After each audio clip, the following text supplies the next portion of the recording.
और जो YouTube पर जुड़ रहे हैं आप सभी चैनल को सब्सक्राइब कर लें और शेयर जरूर करें। आप किसे श्रेष्ठ मानते हैं? सेवा श्रेष्ठ है या एकांत में बैठ के भगवान का नाम जपता रहूं? मैं क्या करूं? सेवा करता हुआ मैं भगवान का नाम जपूं, वो और ज्यादा श्रेष्ठ है। और मैं सारा सेवा का काम छोड़ दूं और जंगल में चला जाऊं और राम राम जपूं तो भगवान मुझे 4 डंडा मारेंगे। ले, बड़ा राम राम जप रहा, डंडा खा और नरक और जा। क्यों? यदि मैं अपना कर्तव्य, अपना कर्म छोड़ दूं सेवा का और भजन करने लग जाऊं तो बताइए, अरे भजन कर लूंगा तो केवल मेरा उद्धार होगा, पर समाज में रहकर समाज की सेवा करते हुए, आपको कथा सुनाते हुए आपका भी मार्गदर्शन हो रहा है, तो केवल भजन करूं एकांत में तो मेरा उद्धार होगा, पर समाज में रह के समाज की सेवा करूं तो मेरा भी और सबका कल्याण होगा। इसी का नाम भक्ति है। आजकल लोग भक्ति क्या समझते हैं? आज का एक लड़का बोला, गुरुजी हम सब छोड़ के आ गए, अब हम भजन करेंगे भगवान का भजन। ये कोई भजन है? आप सब छोड़ के आ गए, अब बोल रहे हैं हम भक्ति करेंगे। सब कुछ छोड़ने का नाम यदि भक्ति है तो पिल्ले तो बचपन से अपने माँ बाप को सब छोड़ के घूमते रहते हैं। पिल्ले नहीं, चिड़िया तो बच्चा थोड़ा बड़ा हुआ सब छोड़ के घूमता रहता, चिड़िया का बच्चा। अरे सब कुछ छोड़ देना ये भक्ति नहीं है। सबके संग रहते हुए, सारी जिम्मेदारियां पूरी करते हुए, अपनी जिम्मेदारियां पूरी करते हुए जो प्रभु को स्मरण करते हैं वही श्रेष्ठ भक्त होते हैं। काम करिए, मन लगा के कर्म करिए, पैसे कमाओ। ये देखो कि वो पैसा हम क्यों कमा रहे। देखो पैसा कमा रहे हो, क्यों कमा रहे हो? आप लोग पैसा कमा रहे हो, भैया आप पैसा कमाते हो, क्यों कमाते हो? बच्चों की पढ़ाई के लिए, खर्चे के लिए। आप क्यों कमाते हो पैसा? हैं? परिवार के लिए। आप क्यों कमाते हो पैसा दादाजी?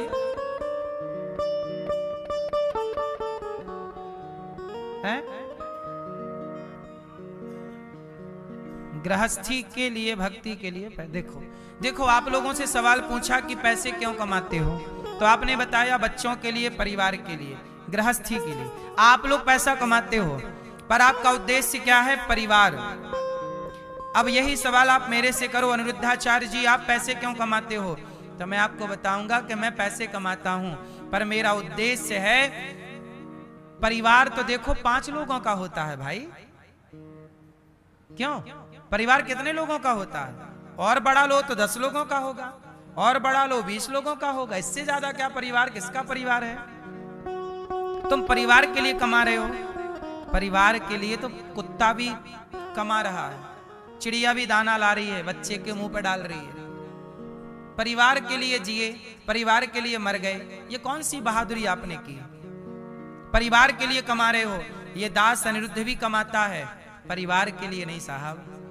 मेरी 300 वृद्ध माएं, 150 बच्चे पढ़ते हैं, हजारों भक्तों को भोजन, मैं किसके काम आ सकूं? यहाँ गरीब बेटियों का विवाह कराता हूं जितना हो सकता है। मुझे लगता है मैं पैसे कमाऊं और समाज की कितनी अच्छी से अच्छी मैं सेवा कर सकूं। मैं भी पैसा कमाता हूं पर उद्देश्य ये नहीं है कि परिवार को क्या चाहिए? रोटी ही तो चाहिए। बच्चों के लिए पढ़ा लिखा के योग्य बना दो, फिर वो अपना कमाएंगे, हम उनके पीछे सारी जिंदगी थोड़ी लगे रहेंगे। अब तो बड़े हो जाएंगे बच्चे, पढ़ा लिखा दिया, बस पढ़ा लिखा के सेल्फ डिपेंड बना दिया, पांव पे खड़ा, अब तुम कमाओ, हम थोड़ी तुम्हारे लिए तिजोरियां भरते रहेंगे। हम कमाएंगे, समाज की सेवा करें, किसी भूखे को रोटी खिलाएं। इससे क्या होगा? हमारा अगला जन्म सुधरेगा। और हम सारी जिंदगी परिवार परिवार करते रहेंगे तो हमारा क्या होगा? क्यों भैया? सारी जिंदगी, आजकल का व्यक्ति सारी जिंदगी परिवार के लिए जीता है। वो परिवार 5 लोगों का, वो 5 लोगों के लिए परेशान है। इतनी बड़ी जिंदगी तुम 5 लोगों के लिए कमा रहे हो। तुम 50 लोगों के लिए कमा सकते हो, तुम 100 लोगों के लिए भी कमा सकते हो। आप में क्षमता है लाखों लोगों के लिए कमाने की, लेकिन आप सीमित रह जाते हैं कुएं के मेंढक की तरह, केवल 5 लोगों का कमाई। जो पैसा ज्यादा आएगा उससे महंगी महंगी शराब पी जाएंगे, जो ज्यादा पैसा आएगा उसको हम अपने महंगे महंगे कपड़ों में खर्च कर लेंगे, जो ज्यादा पैसा आएगा उसे ऐशो आराम में खर्च कर लेंगे। आपकी जरूरत से ज्यादा पैसा आता है, आप उड़ा देते हो। बोलो हाँ, 5 लाख का चश्मा पहन लेते हो, 10,000 की साड़ी पहन लेते हो। आपके पास जरूरत से ज्यादा पैसा आता है तो आप समाज की नहीं सोचते कि उसकी बेटी का ब्याह मैं करा सकती हूँ। आप 10,000 की साड़ी खरीदती हो, साड़ी तो 2,000 की भी आ सकती है, कपड़े तो, शरीर तो ढकना है। 8,000 रुपया आप किसी बेटी के ब्याह में भोजन में दे सकते थे। इससे क्या होगा? काश ये सोच हम सबके अंदर आ जाए कि हम फिजूल खर्चा ना करें। हमारी कमाई, हमारे परिवार के खर्चों के बाद भी यदि पैसा बच रहा है तो उस पैसे को हम समाज की सेवा में खर्च करें, राष्ट्र के निर्माण में खर्च करें। ये सोच सबकी आ जाए तो भारत से गरीबी विदा हो जाएगी। लेकिन आपके पास ज्यादा पैसा आएगा तो आप शराब पीने लग जाओ, क्लबों में जाओगे। चलो जी 50,000 रुपया दिया, क्लब में जा रहे हैं, क्लब में नाचेंगे पूरी रात, शराब पिए, क्योंकि पैसा है, पैसा है तो क्लब में जा रहे हैं। आपके पास पैसा है तो आप क्लबों में जाके बर्बाद कर रहे हैं। हम पैसा कमाते हैं तो देखो गौरी गोपाल में भोजन चल रहा, आप यहां बैठे हो ना, ऊपर भोजन चल रहा है। इतनी देर में, जितनी देर हमने आपसे बात की, इतनी देर में हजारों लोग भोजन कर चुके गौरी गोपाल में। ये भी पैसे का एक, वो भी पैसे से काम चल रहा है। दाल रोटी पैसे से खरीद के लानी पड़ेगी ना हमें भी, हम भी नमक खरीदते ही हैं, आटा दाल चावल सब खरीदना हमें भी पड़ता है, आप भी खरीदते हैं। लेकिन आप परिवार के लिए खरीदते हैं। गौरी गोपाल में आप लोग आए, आप में से कितने लोगों ने प्रसादी पाई गौरी गोपाल जी की रसोई में? देखो आप सबने प्रसादी पाई। आप अपने परिवार का पेट भरने के लिए कमाते हैं, हम आप सबके लिए कमाते हैं कि आप आओगे तो यहां से कोई भूखा ना जाए। यही मेरी भक्ति है, यही मेरी, बोलो मेरी माँ, अब बताओ ये भक्ति सही है कि गलत है? सही है। इसलिए भगवान का हम इस संसार में क्यों आए हैं? सर्वे भवन्तु सुखिनः, सबको सुखी रखने के लिए। लेकिन आजकल हम क्या करते हैं? संसार में आए लोगों को सताने लग जाते हैं, पड़ोसी को परेशान कर, पैसा आया तो पड़ोसी को परेशान करने लगा, अरे पैसा है उसको परेशान कर रहे हैं, पैसा है लोग परेशान करने लग जाते हैं। बोलो हाँ, पैसे का घमंड लेके चलते रहते हैं। पैसा इसलिए नहीं है साहब, पैसा समाज की सेवा के लिए। ये मानव शरीर मिला है, अच्छे काम कर लो। भगवान थोड़ी कहते तुम बैठे मेरा ध्यान करते रहो, ना जी, तुम काम करो, काम करते हुए मेरा ध्यान करो। एक बार क्या हुआ, नारद जी गए भगवान नारायण के पास। भगवान श्रीमन नारद जी नारायण नारायण जपते हुए भगवान श्रीमन नारायण लेटे थे, लक्ष्मी जी पांव दबा रही थी, क्षीर सागर में लेटे हैं, शेषनाग भगवान की सैया पड़ी है, सुंदर सी गद्दा, किसका? शेष भगवान का। और बढ़िया नारायण लेटे हैं, ऐसे हाथ रखे हैं और लक्ष्मी जी पांव दबा रही हैं। तभी नारद जी आए, नारायण नारायण। भगवान क्या कर रहे थे? एक छोटा सा घर बना रहे थे। घर, भगवान समुद्र में कुछ लकड़ी वकड़ी बहती आई तो भगवान ने वो लकड़ी उठाई और एक घर बना रहे थे छोटा सा। नारद जी बोले, अच्छा प्रभु, लगता है आप मेरे लिए घर बना रहे हो। भगवान बोले, ना, ये आपके लिए नहीं है। नारद जी बोले, प्रभु मैं आपका सबसे बड़ा भक्त हूं, दिन भर नारायण नारायण नारायण नारायण नारायण मैं जपता रहता हूं, मेरे से बड़ा भक्त कौन होगा आपका? भगवान बोले, नहीं, आपसे बड़े बड़े भी मेरे भक्त हैं और मैं अपने एक भक्त के लिए घर बना रहा हूं। नारद जी बोले, प्रभु जरा एड्रेस दो, किस भक्त का आप घर बना रहे हो, मैं देखूं कि वो मेरे से बड़ा है कि नहीं। भगवान बोले, ठीक है, मेरा एक भक्त है, वो किसान है, वो बहुत मेरे से प्रेम करता है और बहुत मेरी भक्ति करता है और मैं उसके लिए घर बना रहा हूं। वैकुंठ में बैठे भगवान घर बना रहे हैं, वाह। नारद जी बोले, प्रभु मेरे लिए तो घर एक ना बनाया आपने, उसके लिए बना रहे हो, मैं चेक करके आता हूं। भगवान ने एड्रेस दिया, उस गांव में फलाना ये रामदयाल नाम का एक किसान, भक्त का नाम क्या है? रामदयाल। अब नारद जी आए, पूछा भैया ये रामदयाल का घर कौन सा है? लोगों ने बताया वो टूटा सा घर है, वो रामदयाल का है। तो बोले अभी तो घर पे नहीं है। कहाँ है? बोले खेत में है। नारद जी गए तो वो जुताई कर रहा था, खेत जोत रहा था, समझ रहे हैं? हल बैल लगे थे, हल चला रहा। और किसान, भरी दोपहर धूप थी और किसान खेती कर रहा है, बैल चला रहा।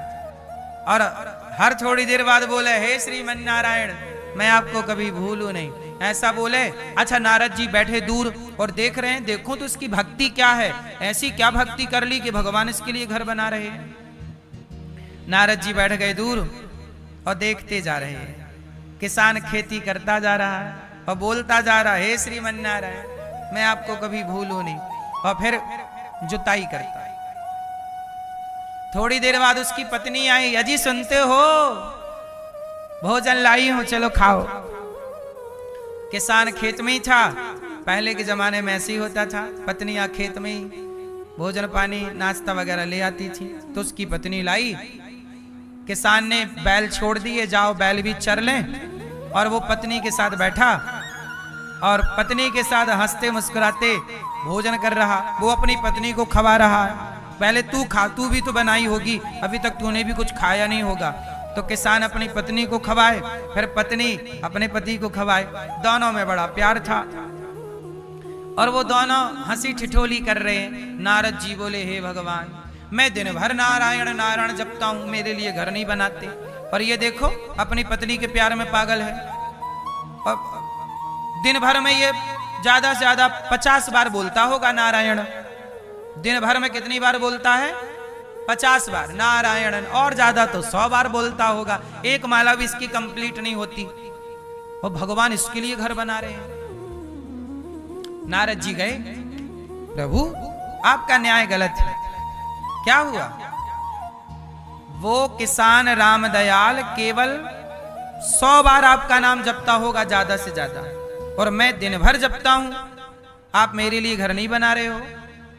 भगवान बोले नारद जी एक काम करो, ये कटोरा में घी भरा है, घी से भरा कटोरा लो और पूरी पृथ्वी की परिक्रमा लगा के आओ, पर शर्त है कि एक बूंद गिरना नहीं चाहिए। नारद जी चले, पूरी परिक्रमा लगाई, प्रभु एक बूंद नहीं गिरा कहीं। भगवान बोले ये बताओ परिक्रमा लगाने में कितना टाइम लगा? बोले 24 घंटे लगे। अच्छा 24 घंटे में आपने परिक्रमा लगा ली, अब ये बताओ कि इन 24 घंटों में आपने मेरा नाम कितनी बार लिया? नारद जी बोले प्रभु क्षमा करना, पर पूरा ध्यान ना कटोरी में था, घी ना टपक जाए, इसलिए आपका नाम मैं ले नहीं पाया। भगवान बोले वाह, जब तुमने कोई काम किया तो काम करते समय तुम मुझे भूल गए, पर वो किसान अपनी सारी जिम्मेदारी पूरी करता है, काम करता है, लेकिन खाने से पहले मुझे भोग लगाता है, हर काम को करते समय मुझे स्मरण करता है। वो किसान तुमसे ज्यादा बिजी है नारद जी, तुम्हारे पास तो कोई काम ही नहीं है, पर उसके पास बहुत काम है गृहस्थी के, लेकिन वो हर काम करते हुए मुझे याद रखता है। और जो अपने काम करते हुए मुझे याद रखता है और ईमानदारी से बिना बेईमानी के अपने काम को ईमानदारी से करता है, मैं उस भक्त से बहुत प्रेम करता हूं नारद। जो ईमानदार है, ईमानदारी से काम करते हैं, वो मेरा एक माला भी जपते हैं, मैं उनसे खुश रहता हूं। तुम्हारे पास तो कोई काम नहीं है, मेरा नाम दिन भर जपते हो ठीक है, लेकिन उसके पास काम है, फिर भी वो मुझे सोचिए काम करते समय जो प्रभु को याद रखे वो स्मरण ज्यादा है। क्योंकि अब किसी के पास देखो ना, बाकी बाबा जी हैं, बाबा जी के पास कोई काम नहीं है, दिन भर राम राम जपें, पर आप गृहस्थ लोगों के पास 1000 काम है, और आप काम करते समय भी यदि भगवान को याद रखें तो भगवान आपसे बहुत प्रेम करेंगे। इसलिए गृहस्थी, इसलिए गृहस्थाश्रम श्रेष्ठ आश्रम, इसलिए भगवान जब भी प्रकट हुए ना, राम आए तो राम संत के घर पैदा नहीं हुए, राम गृहस्थ के घर प्रकट हुए। दशरथ कौशल्या गृहस्थ, कृष्ण प्रकट हुए तो गृहस्थ के घर आए, देवकी वसुदेव गृहस्थ है, इसलिए धन्य है ये गृहस्थ आश्रम। बस गृहस्थी में आप प्रभु को भुलाइए मत, बस इतना सा स्मरण रखिए, इतनी सी याद रखिए। काम करिए, पैसे कमाइए, पर भगवान को याद रखिए।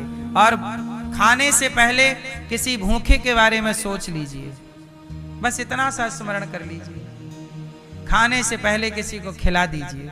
इसलिए हमारे गृहस्थ में क्या होता है, हम पहले खाने से पहले गाय को रोटी निकालते हैं, खा लेने के बाद आखिरी रोटी कुत्ते की निकालते हैं। पहली रोटी गाय की, आखिरी रोटी कुत्ते की।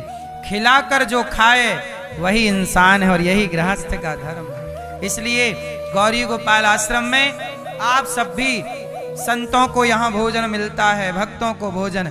एक दिन की सेवा आप भी करोगे, आज की सेवा हम करेंगे, संतों को भोजन करेंगे। खिलाकर खाने का संकल्प उत्तम है। जो बिना खिलाए खा जाता है ना, उसका भोजन अपवित्र होता है। बिना भोग लगाए खाना, आप गृहस्थ हो ना, तो बिना भोग लगाए मत खाओ। कोशिश करो कि आप भले चींटी को आटा डालो, चलो आप किसी इंसान को नहीं खिला सकते, कोई बात नहीं, एक मुट्ठी आटा लो, चींटियों को डाल दो। आपके आसपास कहीं पेड़ पौधे होंगे ना, वहां चींटियां जरूर होती होंगी, एक मुट्ठी आटा डाल दो। पहले चींटी को खिलाओ, नियम बनाओ कि पहले हम किसी को खिलाएंगे फिर खाएंगे। गौरी गोपाल में हजारों संत सवेरे सवेरे आते हैं। नियम बनाओ कि गौरी गोपाल में जो हजारों संत अन्नदान लेते हैं, भोजन लेते हैं, एक संत को हम 12 महीने की सेवा करेंगे, एक साधु को रोटी देने की, एक रोटी की सेवा आप कर सकते हैं। बस नियम बनाओ, भगवान का नाम जपने का नियम बनाओ, काम करो। हे प्रभु मैं आपको कभी भूलूं नहीं। फिर देखो, जरूरी नहीं है कि तुम 10 माला जपो, 50 माला जपो। भगवान से प्रेम करते हुए एक बार भी स्मरण, हे नाथ मैं आपका हूं। रोज एक बार भी प्रेम से कह दो, हे प्रभु हम आपके हैं। बस इतना तो कह सकते हो, हे प्रभु हम आपके, हमें स्वीकार कीजिए। हम जैसे माना कि हम अधम हैं, पापी हैं, नीच हैं, दुष्ट हैं, पर जैसे हैं प्रभु हम आपके, इतना भी कह दो तो भगवान रीझ जाते हैं। अच्छा ये बताओ, पूतना पर कृपा करी कि नहीं भगवान ने? बताओ पूतना में क्या गुण था, क्या देखा, उसकी कौन सी भक्ति देखी? पूतना तो जहर भर के आई थी आंचल में, और भगवान को मारने आई थी। जहर पिला के मारना चाहती थी, जहर पिला के मारने आई पूतना को भी प्रभु ने तार दिया। तो आप प्रेम से प्रभु का स्मरण करोगे तो आपको ना तार देंगे। दयालु है ये, इसलिए इनका नाम है दीन दयाल। भगवान का क्या नाम है? क्या नाम है मेरी माँ? दीनों पर दया करते हैं, नाम दीन। दीन दयाल बिरद संभारी, हरहु नाथ मम संकट भारी। बड़ी कृपा करते हैं, बड़ी करुणा है। भगवान सुखदेव जी पर कृपा करते हैं। 88,000 ऋषि बैठे हैं नैमिषारण्य में। सूत जी आए, शानुकादि ऋषियों ने कहा कि हमें कथा सुनाइए। एक बार भागवत की कथा सुनने देवराज इंद्र आए। सुखदेव जी से कहा कि आप हमें भागवत सुना दीजिए और बदले में स्वर्ग का अमृत राजा परीक्षित को पिला दीजिए। सुखदेव भगवान बोले, क्वा सुधा क्व कथा लोके क्व कांचः क्व मणिर् महान। हम आपके कांच का, स्वर्ग का अमृत नहीं लिया परीक्षित जी ने। अच्छा ये बताओ, स्वर्ग का अमृत श्रेष्ठ है कि भागवत श्रेष्ठ है? भागवत भी अमृत है, तब कथा अमृतम। कथा भी तो अमृत है। भगवान की कथा क्या है? अमृत है। और स्वर्ग में क्या है? अमृत। बताओ कौन सा अमृत श्रेष्ठ है? स्वर्ग का अमृत बड़ा कि कथा का अमृत बड़ा? जोर से। स्वर्ग का अमृत पियोगे तो स्वर्ग मिलेगा, और कथा का अमृत पियोगे तो भगवान मिलेंगे। स्वर्ग जाओगे तो स्वर्ग से गिरना पड़ेगा। स्वर्ग जाने वाले को भी संसार में फिर आना पड़ता है, लेकिन भगवान को पा लेने वाले को फिर 84 के चक्कर में नहीं पड़ना पड़ता। इसलिए भगवान को कैसे पाओगे? कथा से। इसलिए कथा स्वर्ग के अमृत से भी श्रेष्ठ है। परीक्षित जी ने कथा को ग्रहण किया अमृत को नकार दिया, बोले यहाँ अमृत नहीं चाहिए, हमें क्या नहीं चाहिए? अमृत। स्वर्ग के अमृत को परीक्षित जी ने मना कर ना। तब ब्रह्मा जी ने तराजू बांधी, एक पलड़े पे भागवत जी को, दूसरे पलड़े पे स्वर्ग के सुखों को रखकर तौला। भागवत जी का पलड़ा भारी था। भागवत से श्रेष्ठ क्या हो सकता है बताइए? इसलिए कहता हूं कि आप लोग जो भागवत सुनते हैं तो आप केवल अपना कल्याण नहीं, अपनी 21 पीढ़ियों का कल्याण करने आए हैं। अभी 25 तारीख से भागवत जी के पोथी पाठ यहां बैठेंगे कार्तिक माह में। आप लोग भी अपने पितरों की सदगति, पूर्वजों के कल्याण के लिए भागवत जी के पोथी पाठ करा सकते हैं। भागवत जरूर सुननी चाहिए। एक बार भागवत जी, तब भागवत जी से भगवान प्रकट हुए, इंद्र ने प्रणाम किया। अच्छा, भागवत एक बार नारद जी ने सारे तीर्थों का भ्रमण किया, पर शांति नहीं मिली। ना पश्यम कुत्रमिच्छर्मः मनः संतोषकारकम्, सत्यम नास्ति तपः शौचम दया दानम न विद्यते, उदरम भरिणो जीवावराकाः कूटभाषिणः। नारद जी समस्त तीर्थों का भ्रमण करते हैं। अच्छा, संसार में ज्यादा क्या है? इस संसार में सत्य ज्यादा है कि असत्य? इस संसार में पुण्य ज्यादा है कि पाप? जोर से। पाप ज्यादा है। सत्य ज्यादा है कि झूठ? झूठ। शुद्धि ज्यादा है कि अशुद्धि है? क्यों क्यों ये सब ज्यादा हो गया मेरी माँ? कलयुग है ना मेरी माँ। कलयुग में क्या नहीं है? सत्य नहीं, शुद्धि नहीं, खान पान अच्छा नहीं, रहन सहन अच्छा नहीं है। कलयुग में सब कम हो गया, सत्य कम हो गया, शुद्धि कम हो गई, दया कम हो गई, दान कम हो गया, कपड़े कम हो गए, प्रेम मोहब्बत कम हो गई, आचार विचार कम हो गए, कम हो गया। कलयुग में कुछ चीजें ज्यादा हैं, पाप ज्यादा है, असत्य ज्यादा है, अशुद्धि ज्यादा है, बेईमानी ज्यादा है, भ्रष्टाचार ज्यादा है। इसलिए मैं आपसे कहूं, सत्य, दुनिया सच बोले ना बोले, पर आप लोग अपना सच ना गवाओ। आप सच बोला करो। दुनिया बोलती रहे झूठ, हमें क्या करना? दुनिया जैसे चलेगी, हमें जरूरी नहीं कि हम भी वैसे चले। जरूरी है? दुनिया कुएं में गिर रही है तो क्या हम भी गिरें इसलिए कि सब गिर रहे हैं? सब झूठ बोल रहे हैं तो हम भी झूठ बोलें? ना, सबको बोलने दो झूठ। यदि आप झूठ बोल के जीत रहे हैं और सच बोल के हार रहे हैं तो हार को पसंद कीजिए, पर सच के साथ रहिए। झूठ बोल के आप 56 भोग खा रहे हैं और सच बोल के आप नमक रोटी खा रहे हैं तो नमक रोटी के साथ रहिए। सच के कोशिश करिए, सच के साथ रहिए। सच बोलने वाला व्यक्ति सुखी है। झूठ बोलने वाला व्यक्ति चलो कुछ दिनों का सुख पा लेगा, पर कष्ट पाएगा। पाप और पुण्य, इस संसार में दो चीजें कमाने जैसी हैं, या तो पाप कमाओ आप या तो पुण्य। आप लोग क्या कमाना पसंद करोगे? क्या कमाओगे? बताओ, पुण्य किसे कहते हैं? क्या काम करें कि पुण्य होए? हैं? पुण्य क्या है? सच बोलना पुण्य है कि झूठ बोलना पुण्य है? पुण्य कमाना है तो सच बोलना होगा। पुण्य क्या है? दया करना पुण्य है। पुण्य क्या है? किसी की हेल्प करना पुण्य है। इसलिए कहता हूं, पुण्य कमाओ, पाप ना कमाओ, क्योंकि पाप और पुण्य दोनों आपके साथ रहेंगे। नारद जी महाराज कहते हैं कि मैं पूरी दुनिया को भ्रमण किया पर ना पश्यम सत्यम नास्ति तपः शौचम। जब मैं वृंदावन, नारद जी वृंदावन आए, एक कन्या को देखा, उदास बैठी। देवी तुम कौन हो?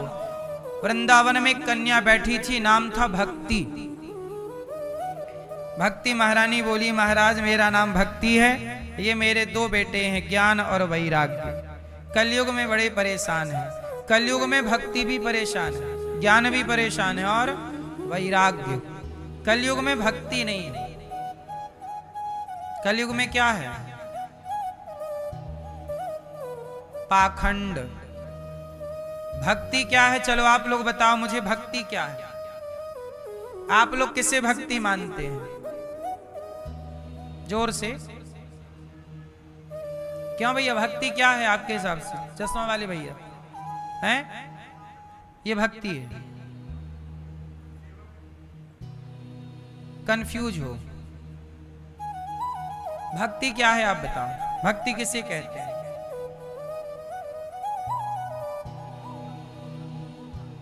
सेवा परमो धर्म सेवा, ठीक है। भक्ति क्या है? कोई आपसे बिल्कुल परिभाषा पूछ ले कि भाई भक्ति की परिभाषा बताओ, क्या है भक्ति? चलो अब सुन लो। एक डॉक्टर है,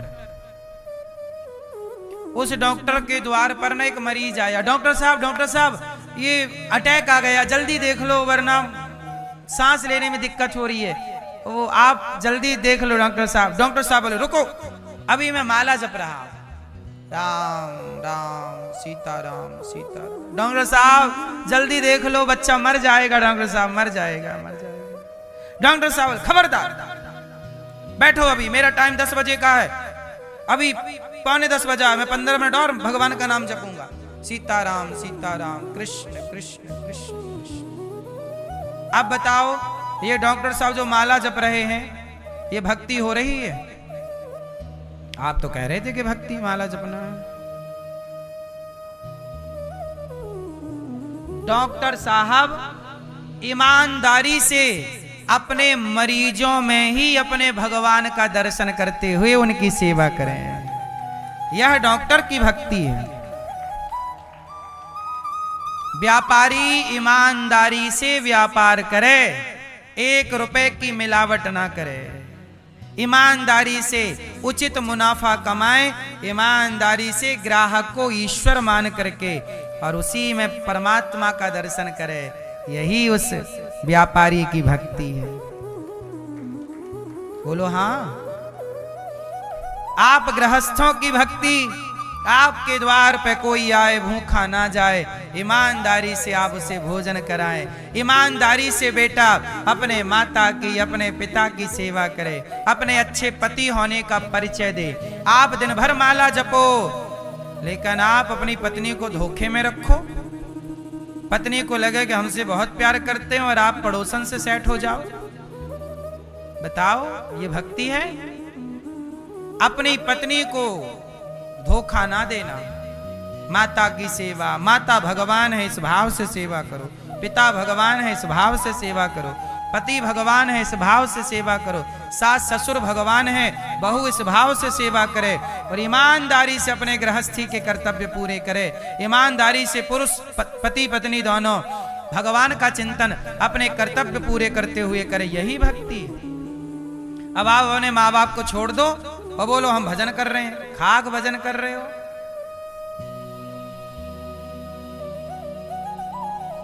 भक्ति की परिभाषा भूल गए लोग, इसलिए डॉक्टर, कुछ डॉक्टर कैसे हैं, मुर्दे को भर्ती कर लेते हैं। आओ कर लेंगे भर्ती, 2-4 दिन भर्ती करके रखा, पैसे लिए, बाद में बोल दिए सॉरी जाओ। आजकल कुछ डॉक्टर ऐसे भी हैं जो किडनियां निकाल लेते हैं, कुछ डॉक्टर ऐसे हैं जो जानते हैं कि आपको ऑपरेशन की जरूरत नहीं, पर ऑपरेशन इसलिए कर देते हैं क्योंकि 5 लाख रुपए मिल जाएंगे। ऑपरेशन की जरूरत नहीं थी पर कर दिया क्योंकि ऑपरेशन के नाम पे 1-2 लाख तो मिल ही जाएगा। जबकि वो जानता है, डॉक्टर है, मतलब जानेगा किसी ऑपरेशन की आवश्यकता है कि बेकार में ही फाड़ देते हैं पेट वेट। बताओ क्या ये भक्ति है? अब वो डॉक्टर जो किडनियां बेच दे, वो डॉक्टर जो बेवजह ऑपरेशन कर दे, और वो माला जपे दिन भर राम राम राम राम, भगवान हो जाएंगे खुश इस राम राम से?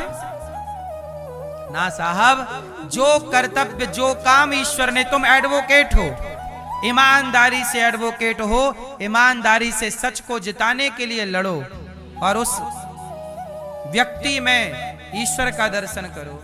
हर समय काम करते हुए परमात्मा का स्मरण, और मैं ईश्वर का सेवक हूं, इस भाव से आप जज बन के काम करिए। अब जज बन करके आप सही जजमेंट दीजिए, ऐसा नहीं कि पैसे लेके आप पक्ष में कर दें। गलत को गलत कहिए, सही को सही कहिए, सच को। आजकल क्या होता है, लड़की का हुआ बलात्कार, उस लड़की का बलात्कार हुआ, उसने कहा वकील साहब हमारे साथ इन लड़कों ने बलात्कार किया है।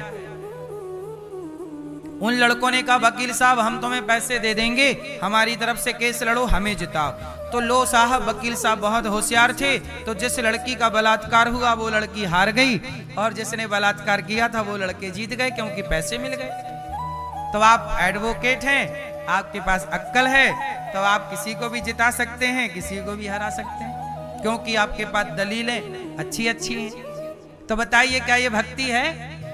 फिर सच को जिताइए। अब आप कितना भी माला, आपने बलात्कारियों को जिता दिया, और उस लड़की जिसके साथ बलात्कार हुआ उसे आपने गलत सिद्ध करार दे दिया। साहब आप कितना भी माला जपो, आपने पक्ष तो असत्य का लिया ना।